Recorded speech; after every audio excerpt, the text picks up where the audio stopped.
Salam super untuk Bapak dan Ibu hebat.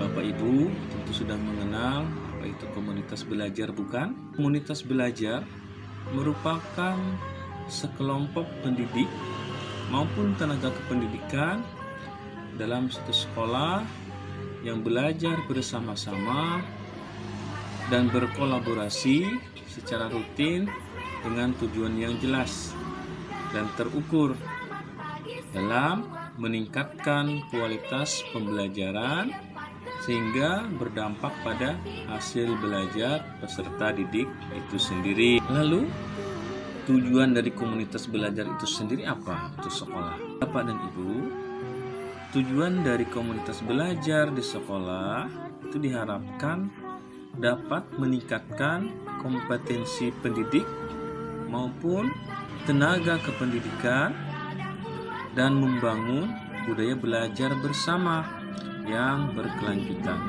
sehingga berdampak pada proses pembelajaran itu sendiri maupun hasil yang akan diperoleh.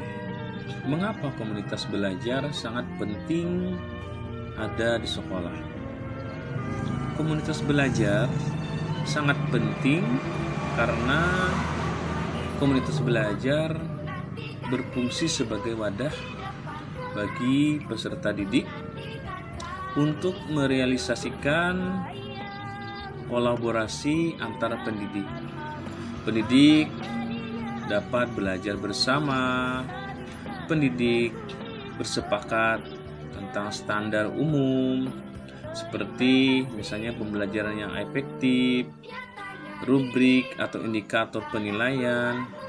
Pendidik juga bersepakat bahwa pendidikan semua peserta didik merupakan tanggung jawab yang bersifat kolektif.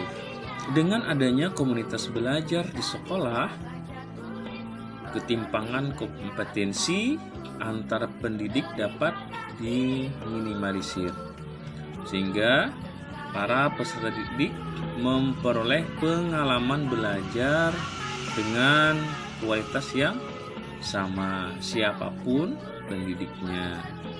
Proses belajar dalam komunitas yang terjadi secara berkelanjutan akan membentuk ekosistem dan budaya belajar yang pada akhirnya akan berdampak pada peningkatan kualitas pembelajaran dan hasil belajar peserta didik.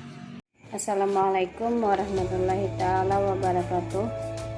Perkenalkan, saya Misdawati, guru kelas 1 SDN Tandilang, anggota dari kelompok belajar SDN Tandilang. Komunitas belajar merupakan kelompok orang yang saling berbagi pengetahuan, pengalaman serta belajar bersama dalam mencapai tujuan yang sama, yaitu untuk meningkatkan kualitas pendidikan. Dalam kegiatan kelompok belajar ini kita dapat memperkaya wawasan dalam bidang pendidikan untuk meningkatkan profesionalisme dalam mengajar.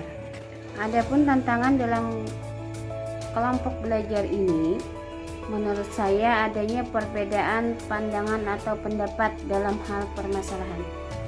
Oleh karena itu, perlu dilakukan pendekatan yang kolaboratif untuk merangkul perbedaan, misalnya dengan menyediakan waktu, ruang untuk diskusi dan mengadakan pelatihan untuk memperkuat pemahaman dan pengetahuan para guru tentang kurikulum merdeka.